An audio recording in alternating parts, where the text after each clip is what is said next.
Hey fellow comrades, welcome back. Today we're going to be having a match against Madison from the Smogon Wi-Fi Finder. Now this match was an NU tier match. She's got a couple of threats. Most of all, Sahimitode looks like the biggest threat on her team. It only depends when that thing is going to come in, because I need to preserve a couple of Pokemon in order to handle it, and I need to preserve it at a reasonable amount of HP.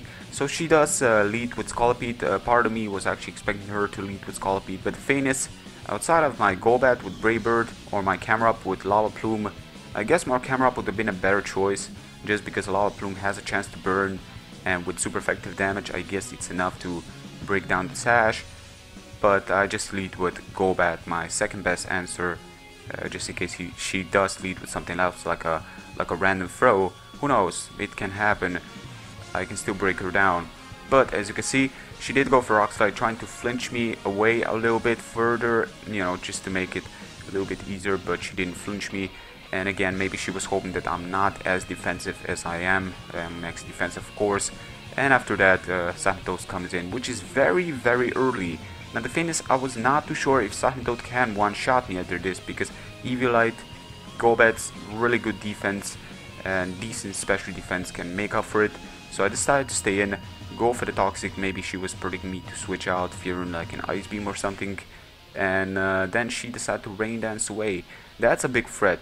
I was just looking at my team thinking, what can I sack right now? What is the thing that I can appropriately sack in order to handle her further?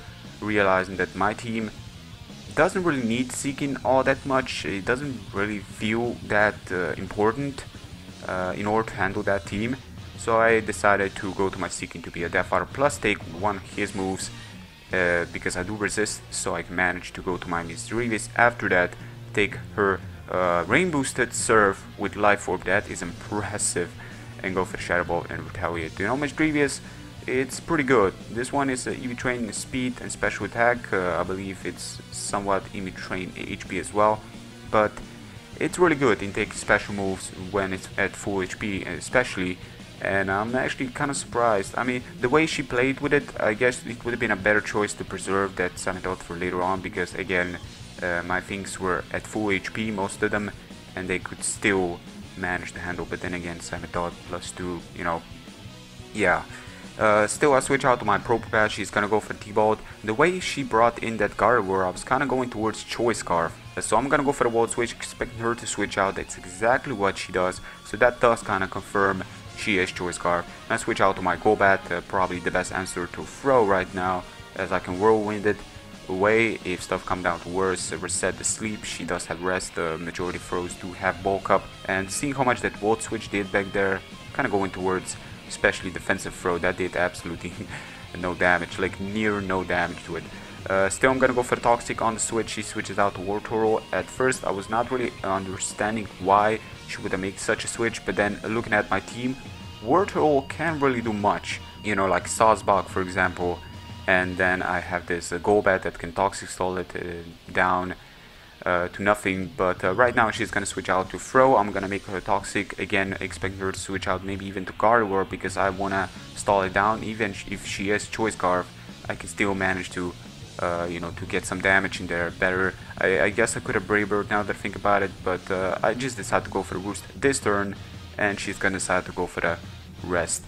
Yeah, that was a bit of a no-brainer on my behalf, because realizing that she doesn't have lefties, I should have realized she's got that Chesto Berry. Now the problem is that Throw, I'm still at, you know, reasonable amount of health. Throw one-on-one cannot touch me, so I'm just gonna go for a Brave Bird, getting some heavy amount of damage. She still doesn't want to switch out to Gardevoir or Hunter. Hunter can have T-Bolt and so forth, but the Brave Bird is something Hunter doesn't really appreciate taking if he does not have Eviolite. And Gardevoir, well, you know, Throw can stay in, I guess, keep on getting some recall on my side. Yeah, he's just gonna go for the payback, as I'm gonna go for a Brave Bird on top and take her down. I didn't want to give her any more chances to rest, because it's been way too long. I believe Golbat, it should take her down before, and I managed to miss that. But still, she's gonna switch out to Gardevoir, go for the Focus Blast, miss because she was predicting me to switch out to Probopass. That was actually a pretty good move on her part, but I was thinking, okay, Golbat doesn't really feel that important, so I'm just gonna leave her in and you know, Brave Bird away. Rico is gonna take me down, so I did manage to get some damage in there. But that's gonna give me the opportunity to switch out to Misdrevius, and again, because Misdrevius good typing, especially with Levitate, that is, you know, Ghost, Solo Ghost with Levitate is actually pretty good. I can take that. I'm immune to her fighting moves. She's gonna need to switch out to her Wartortle, as I'm gonna retaliate with a Shadow Ball. And after that, she managed to switch out to Gardevoir as I go for the Calm Mind, because I was trying to get a guaranteed kill with Shadow Ball after Poison.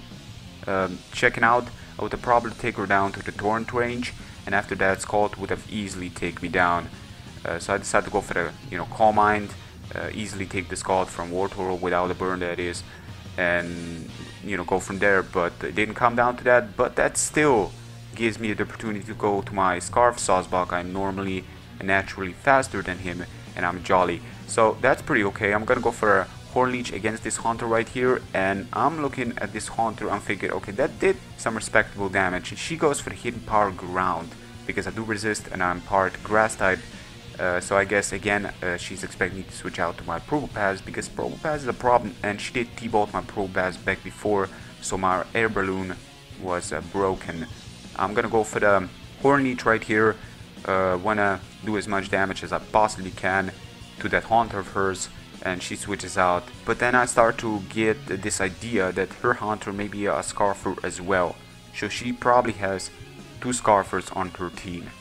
You know, it's something that I had in mind because of how Haunter come in, and they're both running equal speeds, and you can see Haunter does outspeed me. So that previous Horn Leech right there was a speed tie, and yeah, that was kind of interesting. Plus Hidden Power, and realizing it's not Evilite, it's not Lefties, it's not a Subber, it's probably Choice Scarf, and it was. Now that still gives me the opportunity with a good team synergy. I mean, it doesn't matter what he actually locks himself into, I would handle it. If he goes for the Trick, I'm Scarf with my Sawsbuck. If he goes for the Shadow Ball, again, Sawsbuck being part normal, it's immune to it. If she goes for the T-Bolt, Camera Up is there. And if she goes for the Hidden Power Ground, again, you know, Sawsbuck. So that was the game for today. I hope you guys have enjoyed as much as I did. Good game, Madison. Feel free to share this video with others. Thank you very much for your continuous support. And until next time, take care. Peace.